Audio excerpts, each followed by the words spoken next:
Hi అండి, నమస్తే. Welcome back to Winnie చేతి వంట. నా పేరు అంబిక.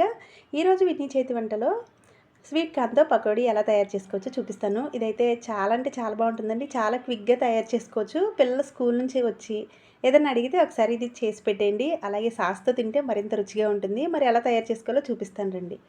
ముందుగా ఒక స్వీట్ కార్న్ని ఈ విధంగా ఒలుచుకుని ఒక గిన్నెలో వేసుకోవాలి. తర్వాత దీనిలో ఒక అరకప్పు వరకు శనగపిండిని జల్లించి వేసుకోవాలి.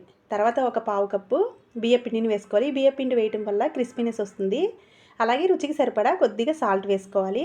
తర్వాత ఒక 2 టేబుల్ స్పూన్ల వరకు కారం వేసుకోవాలి. నేను ఇక్కడ చిన్న టేబుల్ స్పూన్ వేసానండి. తర్వాత దీనిలో ఒక పావు టేబుల్ స్పూన్ పసుపుని, అలాగే స్టార్ మసాలా ప్యాకెట్ అని సూపర్ మార్కెట్లో ఉంటుందండి, అది ఒక 2 ప్యాకెట్ల వరకు వేసాను.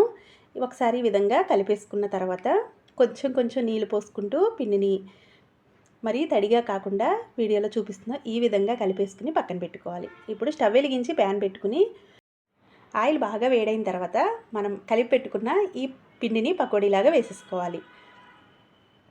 ఆయిల్ ఎక్కువ హీట్గానే ఉండాలండి.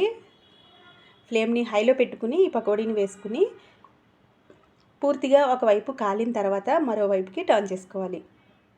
వేసిన వెంటనే తిప్పకుండా ఒకవైపు పూర్తి కాలిన తర్వాత ఈ విధంగా తిప్పుకుంటూ ఇది మొత్తం ఒకేలాంటి కలర్ వచ్చే వరకు ఈ విధంగా ఫ్రై చేసుకోవాలి. చూసారు కదా ఎంత బాగుందో. టేస్ట్ కూడా చాలా బాగుందండి. ఒకసారి తప్పకుండా ట్రై చేయండి. ఇవి మొత్తం ఈ విధంగా ప్లేట్లో వేసేసుకుని అస్సలు మాడిపోకూడదండి. మాడిపోకుండా దగ్గరుండి వీటిని ఫ్రై చేసుకోవాలి. టేస్ట్ అయితే చాలా బాగుంటుంది. మిగిలిన పిండిని కూడా ఇదే విధంగా పకోడీలాగా వేసేసుకోవాలి. పకోడీ వేసేటప్పుడు ఫ్లేమ్ అనేది హైలోనే ఉండాలండి. ఒకవైపు కాలిన తర్వాత ఫ్లేమ్ని మీడియంలో మార్చుకుంటూ కంటిన్యూస్గా కలుపుకుంటూ పకోడీలు వేసుకోవాలి. ఇలా వేసేసుకున్న తర్వాత సర్వ్ చేసుకుంటే వేడివేడిగా తింటే చాలా బాగుంటాయండి. ఇలా టమాటా సాస్తో తింటే మరింత రుచిగా ఉంటాయి. ఒకసారి మీ పిల్లలకి తప్పకుండా చేసి పెట్టండి.